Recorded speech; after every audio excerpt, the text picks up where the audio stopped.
The nightmare started when Wendy Roche got a phone call from the police. In a horrifying moment, she learned her husband, who was in law enforcement, had been arrested. He had been sexually abusing her daughter for the past 6 years. Devastated at the news, she cried out to God for help as she faced humiliation, homelessness, and even unemployment. In her book, Unbroken, Wendy shares her story of starting over and offers words of hope and comfort for those who are suffering. Well, joining us now is Wendy Roche. Wendy, it's great to have you with us. You know, as I read your book, I thought it's just hard to imagine what it must have been like to get that phone call so out of the blue, and you were so unsuspecting, but it did change your life. Completely. My life was stripped away. I had the agony of what my children had gone through and the choices that I made that didn't turn out the way I had expected. But honestly, you thought that your husband was just this stellar stand-up guy. He was in law enforcement. This was your daughter from another marriage. You know, you say in the book it never occurred to you, and yet you did have a feeling in you that something was not right. And you often hear people who've gone through these kinds of things say that. What were you experiencing?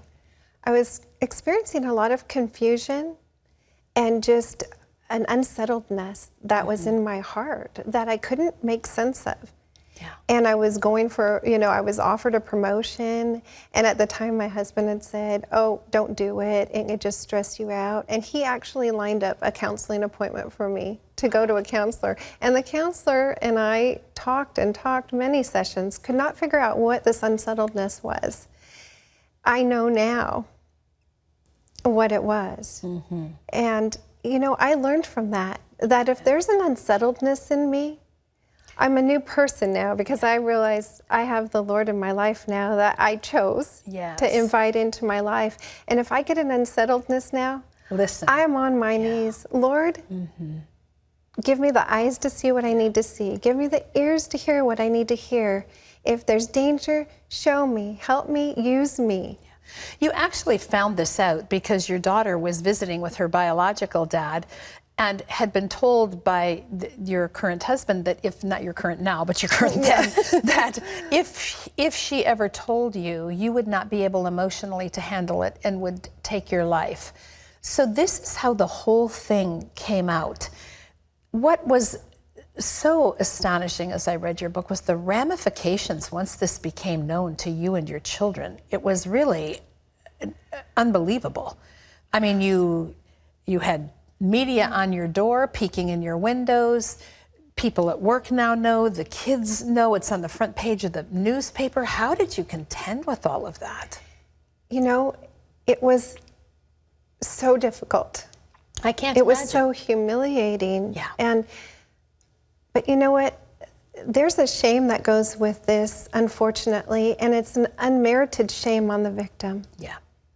And although we weren't the ones who had made that choice to act and do inappropriate and illegal things, we felt like we were the ones in prison. Yes. And unfortunately, those who go through trauma many times are the ones who feel they're imprisoned with the media and all the things. As a matter of fact, I didn't watch TV for 5 years after that because of the impact it had. And now to be here on TV and saying God saves, and He can redeem, and He can make you new. There's not just a shame attached to it, there's a blame attached to it too. You blamed yourself for what your daughter had experienced. How did you get to the place where you could forgive yourself? You know, a lot of time with the Lord. I love that He says in Jeremiah 29:13, when you seek me, you will find me, when you seek me with all your heart. And I would spend so much time with the Lord just in prayer and crying out my heart to Him and letting Him know, help, I need help. I need you to help me through this. And He showed me, you know, there was a moment when He said to my heart, Wendy, had you known what the outcome would have been, would you have made the choice to marry him? And the answer is no. Yeah. Had I known how it would end, of course not. I would never have gone that route. Of course not. And so the Lord just slowly showed me to forgive myself. And then He also showed me that there's nothing that I've been through that he hasn't been through himself, and he totally has the compassion and understanding for what I'm going through, and knowing that his love was there to just pick me up and carry us through miracle after miracle, how he carried us through our life and re-established and rebuilt our life in miraculous ways. This happened many years ago. The book is coming out now. How is your daughter today? You know what? She is a courageous, brave, wonderful woman. She has such a compassion of justice for the underdog. She wants to make sure that people are respected and cared for. And she has been a wonderful example to me, but also in this thrive that I've had since the book came out. I've had this deep desire to want to do more for those that are in my daughter's shoes and those in this situation. It's astonishing, and it's a scary number. But How many people are one there? in three women and 1 in 4 men are sexually abused in their life. But here's even more horrible than that. Before age 18, 1 in 4 girls and 1 in 6 boys are sexually abused. That's a huge number. If you think of how many children you know, you could just number out how many are vulnerable to this.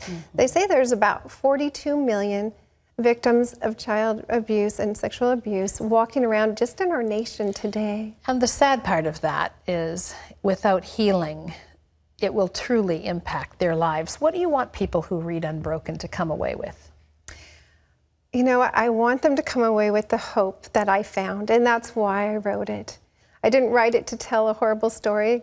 I told it to show the contrast of what God can do with your life if you choose to allow him in.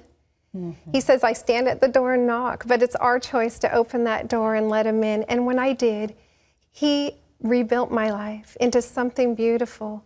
And I want to give that hope to every reader. I've had people who've read it who said it was hard to read the hard stuff, but I'm so glad I finished it, because I'm talking to God. I'm trusting in God.